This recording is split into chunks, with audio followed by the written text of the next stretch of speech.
A Casa de Itália, construída pelo Pantaleone Arcuri, e toda ela foi formada para justamente atrair, manter a unidade dos italianos aqui em Juiz de Fora.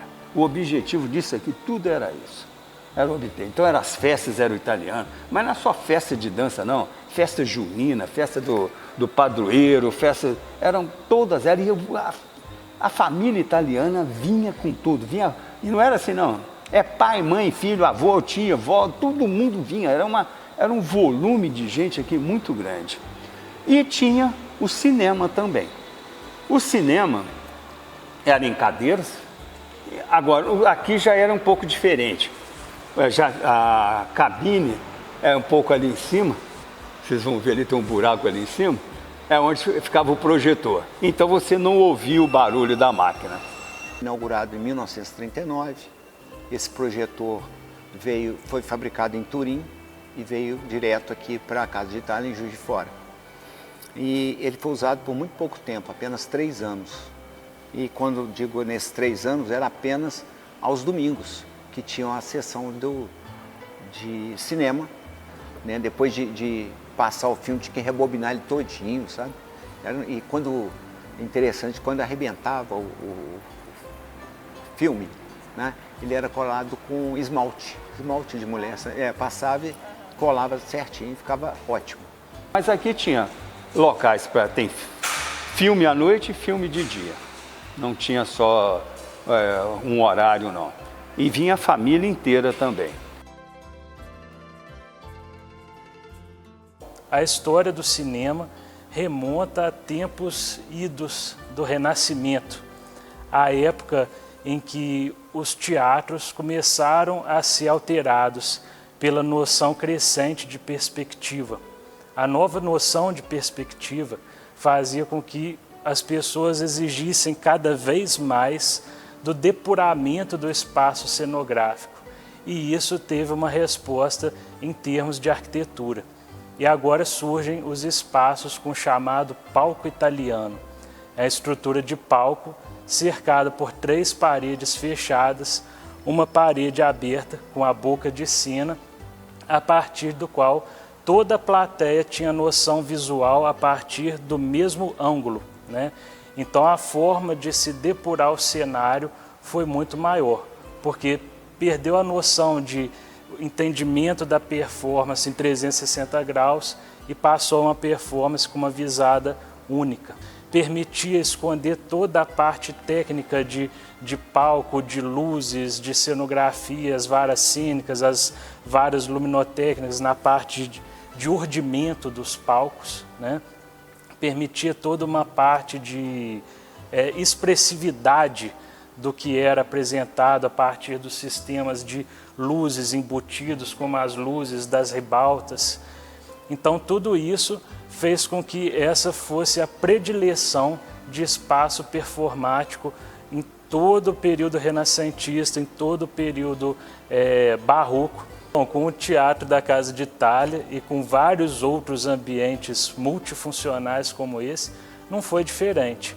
Aqui foi um teatro pensado para múltiplos usos, né?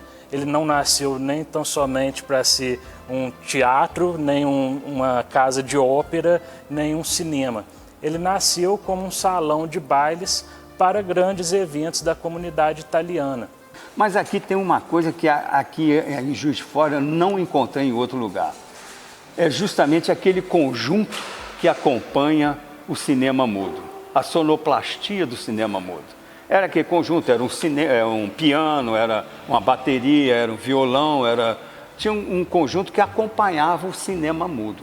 Essa conformação, para além do espetáculo erudito, era benéfica também para o cinema mudo.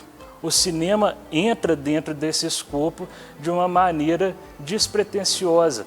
O palco italiano é ensejo para emolduração da tela e, ao mesmo tempo, essa conformação de reforço sonoro da sala é um ensejo para que o acompanhamento musical das cenas fosse ouvido por todos os ouvintes. E a sala contava com alguns artifícios específicos para que pelo menos esse som de baixa projeção, absorvido por todos os elementos técnicos alocados nos urdimentos do palco, chegasse até a plateia com uma qualidade, com um grau de homogeneidade maior.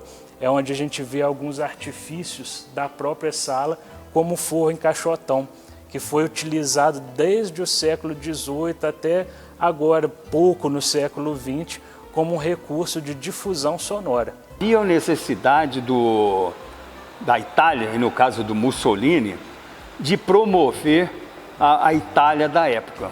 Porque um processo ditatorial inicial, a Itália modernizou pra caramba, ficou uma Itália bonita. E o pessoal que já tinham vindo, estava aqui, não conhecia, muitos deles não voltaram na Itália. Eles não voltaram. Então, muitos deles só vieram saber como a Itália ficou depois da guerra, né? E muita gente vinha para cá e eles passavam, além do filme, passavam a essa propaganda, vamos dizer assim, dela. Acima de tudo estava um pouco da história, uma publicidade jornalística da Itália, que estava acontecendo lá no momento, era a Segunda Guerra Mundial, e depois passava muita propaganda do fascismo, né? Que era o governo da época, e até a casa está no nome do governo italiano por ser do fascismo, e eles eram fascistas e tudo isso. O cinema comunitário, ele surgiu com uma finalidade de atrair as pessoas que normalmente não iriam ao cinema, mas que por acaso viviam ao redor desse local.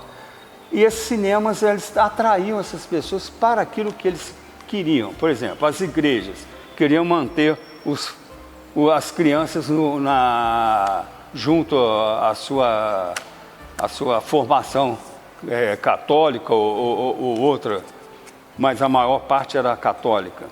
E as outras eram entidades que queriam continuar atraindo essas pessoas para aquilo que eles representavam. E as entidades de imigração, que é o caso da Casa de Itália, elas também atraíam para justamente a comunidade italiana. Aqui tem a foto das pessoas. Infelizmente, ninguém sabe o nome das pessoas. Foi aqui. Esse cinema mudo, enquanto ele foi mudo, ele tinha esse conjunto aqui. Depois evoluiu, houve o cinema falado aqui também, mas já foi perto, quando iniciou a guerra, aí o círculo militar assumiu aqui e muita coisa daqui sumiu. Aí ele assumiu e sumiu muita coisa. Então nós perdemos muito detalhe disso aqui, que pode ser que esteja na casa de alguém, junto de alguém, e que a gente não sabe.